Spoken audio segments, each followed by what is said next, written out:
Hello, Booktube, and welcome back. This will be my third attempt of recording this video.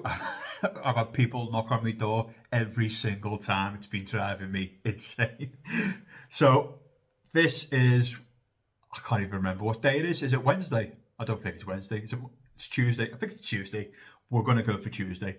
So this is Tuesday 25th, and I thought to myself, let's make a look back video because I usually do it towards the end of the month. And what a look back video is me looking back at what I read 10 years ago, 5 years ago, and 1 year ago to see if my opinions change or, if I even remember what the book is. I do this by off Goodreads. So I'll be looking at November 24, let me get my math right, November 2020 and November 2015. And I'll just be going for Goodreads and see if my opinion has changed in any of these books, because I've given me star rating, whatever that means on Goodreads, whatever, to see if my opinion has changed on any of them. I'm looking at this, it's a bit of light on the ground on some of the books, to be honest with you. I can't remember when I started to first use Goodreads, and I only use it right now just to mark off what books I've read more than anything at the moment. So a bit light on the ground, but see what I actually put down in 2015. So here we go. So the first one in November 2015, this is Kingdom Come by Mark Waid. I loved this graphic novel then, and I love it now. It is fantastic. This is a Superman is the protagonist, so it's a DC graphic novel, and I'm more of a DC guy than I am Marvel. DC rocks it every time. Marvel, keep it to the kids. This is all about, it's kind of first of its time of, superheroes fighting superheroes. It's good guys who want to do whatever they want to do against good guys who try to do the right thing, and then there's Superman trying to sort things out, and then there's humanity going, what's going on?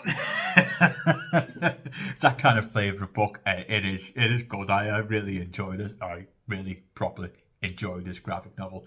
I know a lot of people are like, oh, Superman, no, he's the smart, glasses wearing, nice guy. Read this one. It is really, really good. If you're interested in getting into graphic novels or DC, start with Kingdom Come. It is really, really good. Okie dokie. The second one that I read in 2015 is Making Money by Terry Pratchett. So this is the second of the Most von Lipvik trilogy. First is Making Money, then first one's Going Postal, then Making Money, then Raising Steam. This is one of the later Discworld books as well, but I think it's number 35 of the Discworld series. A lot of people complain about the later Discworld books because by that point Terry Pratchett had Alzheimer's, and his writing style was different from back when he started. But I do love the Most von Lipvik series. I think it's really good and it's funny, and I like the character of Most von Lipvik. If you don't know, Discworld is fantasy, and within Discworld, Most von Lipvik was a con man, but the first book he gets caught by the patrician veterinary, who's like this dictator of Ankh-Morpork, and Pitty says, hey, listen, I'm going to give you a job, and if you don't want to do it, we're going to kill you. So he puts Most von Lipvik in charge of the post office in the first one to get the post office back on its legs, because it's pretty much a mess, and to compete against the murderous clacks. The clacks is like a telegram kind of system of lights. So it's those two fighting off, but the post office versus the clacks in the first one, with Most von Lipvik just trying to stay out of trouble. The second one is where Most von Lipvik's pretty much put the post office back up. It's all running nice, and he's starting to get bored. So the patrician goes, okay, you're starting to get bored, so we're now going to put you in charge of the bank and starting to print cash. So all sorts of hijinks is happening, and he probably gets in trouble. I think the actual owner of the bank is a dog, from what I remember. And it's all that kind of typical Terry Pratchett Discworld stuff. You know, he's trying to dodge and get out of danger while people are trying to kill him, and it's sarcasm just all over the place. I love Discworld, and you know, if you're looking to get into Discworld, the Moist Fun Litfic trilogy is a good place to start. It's only 3 books. And mind you, I do love Night Watch as well. I probably recommend Night Watch before anything. But the Moist Fun Litfic series is really, really good. Okie dokie. So that's 2 good books I've not changed my opinion on. The third book is The World According to Clarkson. This is by Jeremy Clarkson. This is, if you don't know who Jeremy Clarkson is, he was the presenter of Top Gear. And what was the one from Amazon? The Grand Tour with Richard Hammond and James May. Now, The World According to Clarkson is, I believe he wrote a column, didn't he, in the Daily Mail. And this is a collection of all those articles throughout the year, published in a single volume. This is very much what I like to call a toilet book. I think I did read it on the toilet. I didn't use any of it as toilet paper. I think I liked it more back then than I do right now. I'm like, okay, yeah. This is definitely not a reread. He's known as a bit of a moaner, you know, a bit of a contrarian, perverse kind of a person. And some of his stuff can be funny, but some of the most other times you just roll your eyes, you know, go, okay, yeah, Clarkson. But it's okay for a single read. I believe there's 6 or 7 released now. I've got no interest. I think I read 4. I've got no interest in continuing the other 3 because you kind of get samey after a while. So my opinion's slightly changed from the first time I read the book. I'll probably knock a star off, whatever that means. The next one I read was Have a Nice Day. Okay, Have a Nice Day, A Tale of Blood and Sweat Socks, not stocks are. So this is a biography. This is an autobiography by Mick Foley, the wrestler. This must have been a reread. I read this about 10 years beforehand. So if you don't know who Mick Foley is, he's kind of like this overweight hardcore wrestler, wasn't he? And he did make it to the big times. He got into the WWF.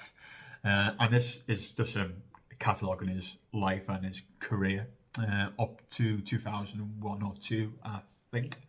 And it's good. He's quite honest with himself because, as I said, he's a hardcore wrestler and he proper put his body through a lot. So he talks about that and some of the backstage gossip and all that. I probably enjoyed this more than I did. Probably more than I did back in the day. I've probably reread this because I haven't probably read this since 2015. My opinion probably slightly changed a bit, but I do.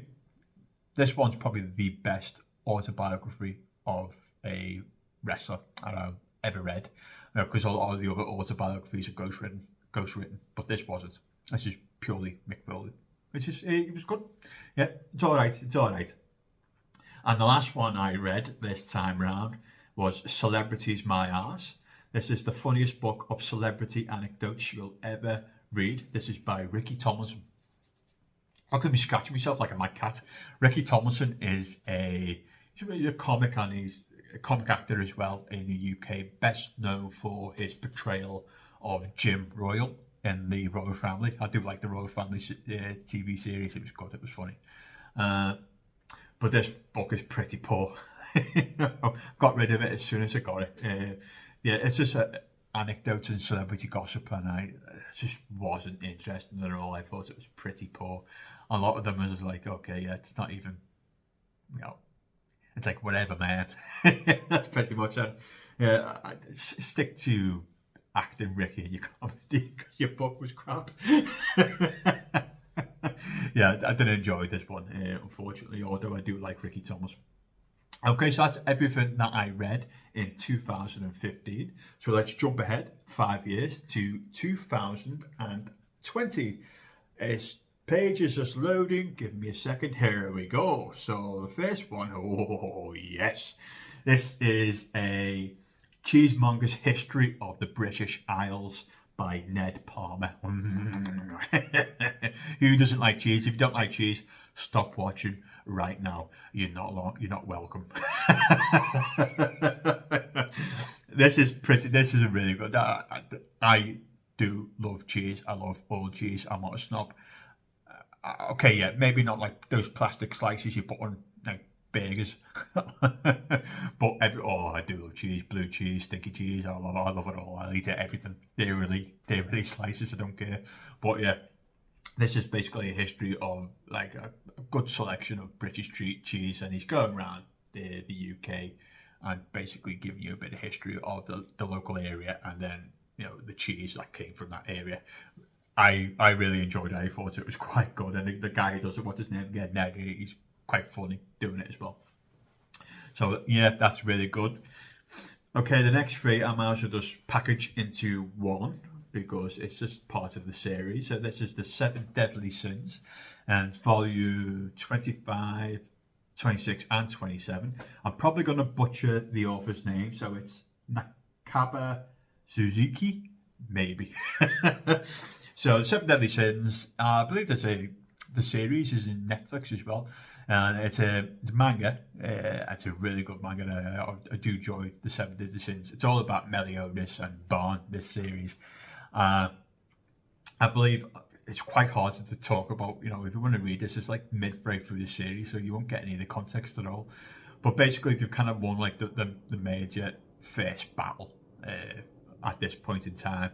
And this trilogy of books, I think, is about two of the major characters, two of the Seven Deadly Sins, Diane and King, going back in time and get an extra bit of training, and then coming back to the present to solve somebody's without a heart. I think it's growth or something like that.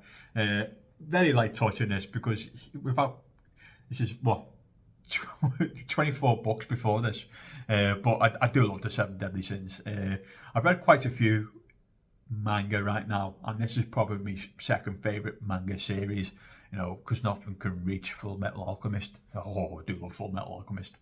But Seven Deadly Sins is really good. There's a good few characters in there, but what I find with all manga is they go on sometimes for far too long. I think this series could have been cut out for 10 books because there's a couple of characters in there who are like, oh, not this person, getting like Malin, and what's the guy who takes in the sun and it gets really strong at some I can't remember. I think it's Leon or something like that. But yeah, so give it a whirl if you want to get into a manga, because it is good. The next one I read was by Mark Morris. Oh, this is The Great and Terrible King. Edward the First, wrong king, and the Forging of Britain. So I believe this is like one of there was a good stint with a biography of Edward the First, and this is the first one that came out for a long time, and it's really good. It is. Edward the First was known as like the Conqueror King. He did a lot of action. I mean, he went to war with the Welsh and pretty much conquered Wales. He can't remember why. Yeah, he did. He went on what's it called when he went to battle the Crusades. He's part of the Crusades. He fought Wallace up in Scotland, so he was known very much as a proper warrior, and was seen as one of the best monarchs that the England had seen. It also talks about the bad points, because he was a bloodthirsty tyrant, and he was very anti-Semitic because he expelled the Jews out of England as well. But yeah, this is a great. I mean, it's only about 300 to 400 pages or something like that, but it's a really, really decent biography of Edward the First. The next one I read was Belgariath the Sorcerer. Yes! This is by David Eddings, and it's an 80s fantasy. Oh, I keep on threatening to do like videos of like these series, but I never managed to do it. Belgariath the Sorcerer is a prequel to the Belgariad series. I think this is the first prequel as well. Belgariath is just like this like cranky sorcerer who's like not immortal, but what's that one where you live? It is mortal, and you live for a very long time. So he's not invincible, but he's immortal. It's basically his upbringing and how he made some hard choices, and then his relationship with all the gods, and then the the god who went bad, and the other gods, and I do like what's his name again, Belgariad, because he's just a crank. He's just a cantankerous old sod. He is funny. He is funny. And it's a proper 80s fantasy as well. It doesn't do anything special, but it's one of them. It's a chef's kiss kind of a book. I do like the Belgariad series. Next one, I spoke about it a little bit. This is Terry Pratchett, Raising Steam. So this is the last of the trilogy of the most fun Olympics. See before. Again, this is more later than making money. So this is when you could really tell that Terry Pratchett's Alzheimer's is affecting his writing, but still, I think it's quite good. So the bank is okay now, but there's a new technology in town, and it's the trains. And Moist gets put in charge of the trains, and all sorts of hijinks is happening again, and it's getting the train set up between cities, and he's trying to work a relationship with the goblins because they run the trains, and the dwarfs hate them. So it's all that kind of stuff. I think it's the weakest of the trilogy, but I do love the most Olympic series. So this one is getting the trains up and running.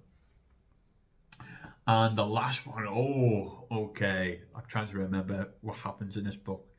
This is the third of the Hyperon series. Is Endiamon, however you say it. This is by Dan Simmons. So I believe this is where the rescue someone from the Sphinx, isn't it?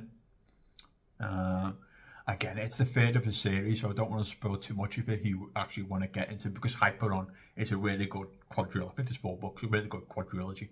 And so they rescue her from these crazed priest, who's very dogmatic, and they kind of flee down a river. I think there's Endiamon, however you say it, like a blue robot or whatever, and the person that they rescue. And Raoul, I think it is. Or is that the guy's name, Raoul Endiamon? I can't remember. It's been a long time. But it's all about a rescue and get them away from this crusading, really bad warrior priest who's want to wipe them out. Hyperon is an excellent sci-fi series. I strongly recommend it. The first 2 books especially, they're really, really good. Okie dokie, so that's what I read in 2020. It sounded weird when I said that. So let's see what I read the previous year in November 2024. Just loading the page.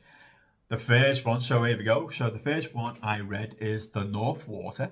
This is by Ian McGuire. I believe this is what my brother chose. We do like a buddy read every month, and this is what he chose. This is very, very dark. It's very dark. It's kind of Moby Dick-esque, but much more modern and grim. It's proper violent, this book, or like on a Cormac McCarthy level kind of violence, but it's better than Cormac McCarthy. Let's do brolit,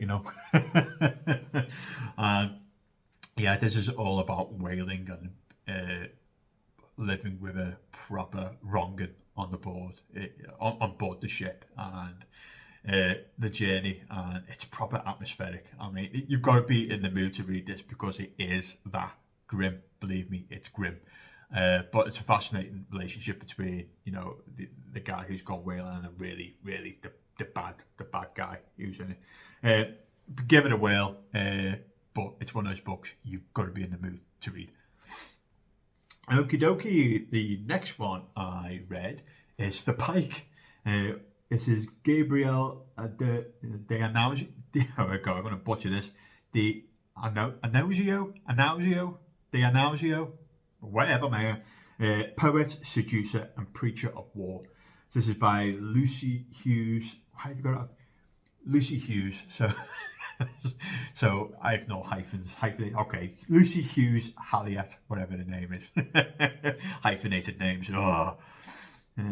So this is about a poet, I believe. He was from the part of Croatia, and he was like a lover and a seducer. This seducer, this Gabriel kind of a character, but he's very much a right wing lunatic, very much a fascist, and he led that, and they led it in, I think it was Croatia, and that's where like Mussolini and all that got his ideas from. Was this character, the Pike, and this is a fascinating biography. This is really, really up there. It is great. I believe it actually won the Bailey Gifford 1 year. Bailey Gifford is a non-fiction prize in the UK. It's a good biography of a fascist who was, a bit of a poet and an artist at the same time. Okie dokie. Okay, this is a bit of a mouthful, this title. So this is by Kate Summerscale. Sorry, the font on the computer is so small. This is The Suspicions of Mr. Witcher, a shocking murder and the undoing of a great Victorian detective. This is non-fiction. This is about a murder in Kent. A boy's being killed in this family. It's all about what we know of the crime and what people assumed of the day, and how maybe that has been turned on its head as we review it in modern day. This is again, I thought it would be better, to be honest with you. I thought it was a bit of a letdown. A lot of assumptions being made here, but it's a fascinating tale nonetheless. I believe that his sister killed the boy because she was worried about the inheritance and all that kind of stuff. But yeah, you go through, did the butler kill him? Did the maids kill him? Did the gardener kill him? There's all that kind of stuff, It's very much like a Cluedo kind of a book about a boy's murder. And what the detectives thought at the time too. So if you're into like the kind of a murder mystery, it doesn't get too dark. It doesn't get dark at all, I don't think. Pick up The Suspicions of Mr. Witcher. It's alright. Next one. This is by Terry Goodkind. This is Chainfire.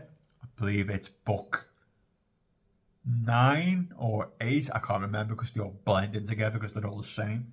Of The Sword of Truth. Oh boy. Oh, I can feel my face melting. I hate this series. I really do. I'm trying to remember because after the 4th book, they're pretty much all the same. The same plot exists in all of them.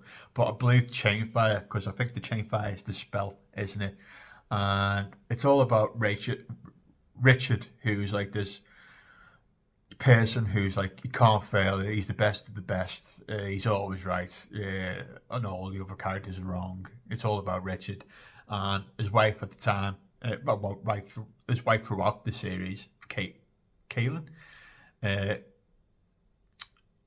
There's a spell called Chainfire, who only he can remember who Kaylin is, and no one else can. I believe that's the plot. And Richard's always right. You've heard me, if you've seen any of these previous videos, you've heard me go on about this series. It is so crap. I hate this series. It is terrible. It's one of those things I keep on threatening. I'd like to make a whole video about this whole series, and it is terrible. And that's Chainfire.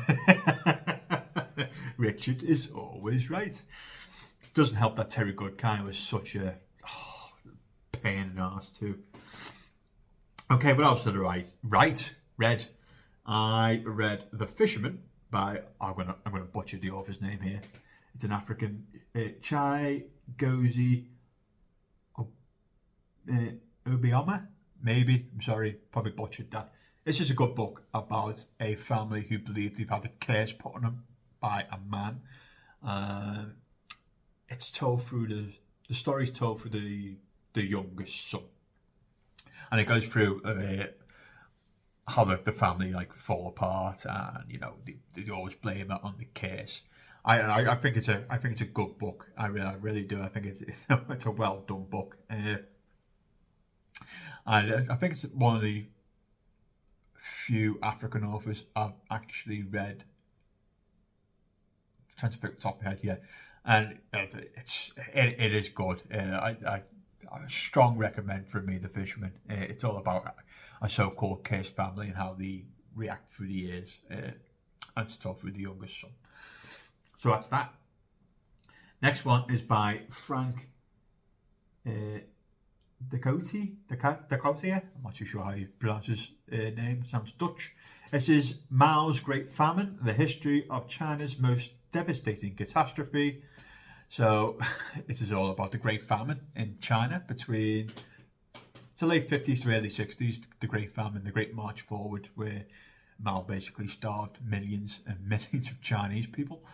And this book is fascinating. It's a really good book, quite blunt with the facts, and he weaves it in, Frank weaves it quite good. It's a really good book about the famine. Not a cheery subject by any stretch of the imagination, but it's really good. If you're interested in Chinese history, pick this book up. It's really, really good. Okie dokie, the next one is by Wade Davis. This is Into the Silence. This is The Great War, Mallory and the Conquest of Everest. So this is all about the climbing of Mount Everest. So I think the book starts with how the British explorers failed to get to the poles first. So this was like, okay, now we've got to climb Everest first now, and this is the journey that they took. And you know, all through. I mean, Wade Davis it's such a good book. This deserves a reread. The what they had to do to climb this mountain, and Mallory just kept on pushing ahead because he wouldn't turn around, and he eventually did climb Everest. Spoilers, but it's the journey of how they get there and all the hardships that they had to go through. This book is fantastic. This is a strong recommendation. This is Into the Silence by Wade Davis. Next one, there's a bit of a theme here of this is by Philip Hoare. This is Leviathan, or the Whale. So this is coming from the author's obsession of Moby Dick, and he goes through basically a kind of biography of whales and whale interactions with us. And I think it's fairly well done, to be honest with you. I think it's quite good nature kind of a book, a bit of history as well in there. It talks a lot about whaling, obviously, but yeah, strong. If you like anything to do with Moby Dick, or what did I mention before, Northwater, which is about whaling. I think this is very much a book about whales and whaling, this, isn't it? So Leviathan, or the Whale, the book that Philip wrote about, it's a good book. It's a strong recommend. It is good. Next one, I'm going to butcher the author's name again. This is Raj Chandrasekaran. Butchered that name. This is The Green Zone. This is Imperial Life in the Emerald City.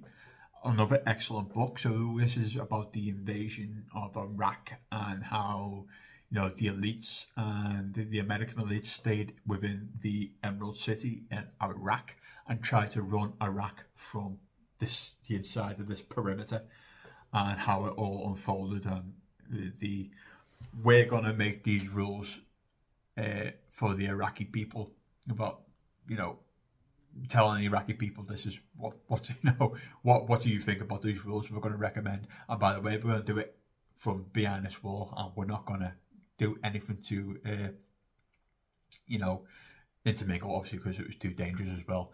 But you know, it also talks about the, you know, the opposite, about the parallels of, you know, inside the wall and outside the wall. Of inside the palace, you know, it was just like a 5-star hotel, yeah, Coca-Colas, you know, swimming pools, tennis courts, and then outside the walls it was, you know, what you think Baghdad is. You know, it was a bomb city at the time. Again, a really good book around that period of time. Good book. Okie dokie, the next one is Vector Prime. This is a Star Wars book. This is the first of the new Jedi Order series by R.A. Salvatore, a famous fantasy author.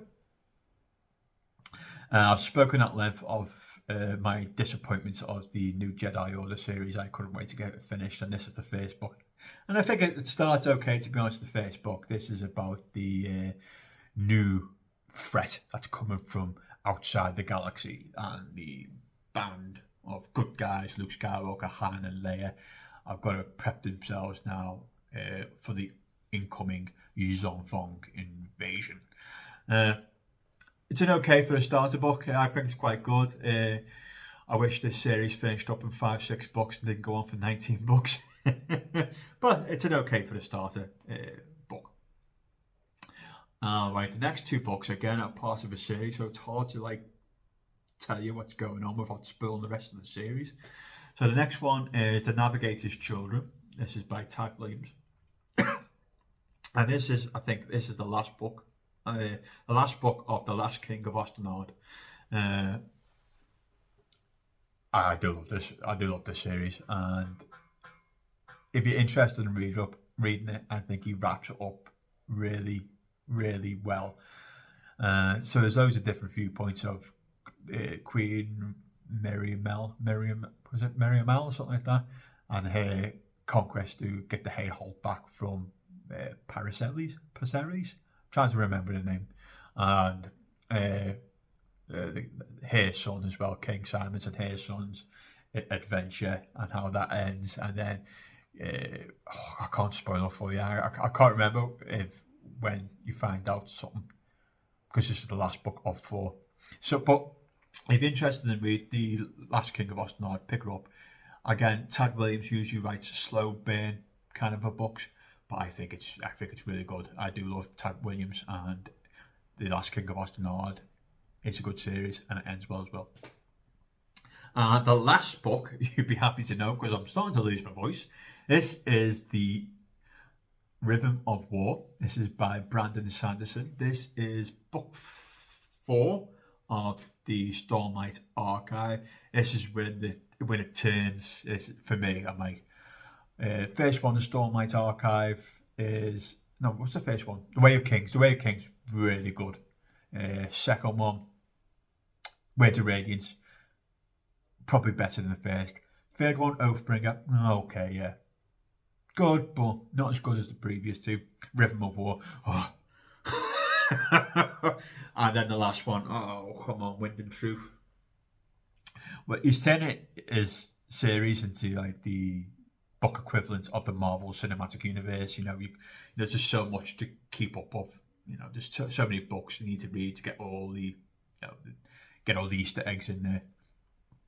But yeah, this one I thought was disappointing. But I think a lot of people found this book disappointing.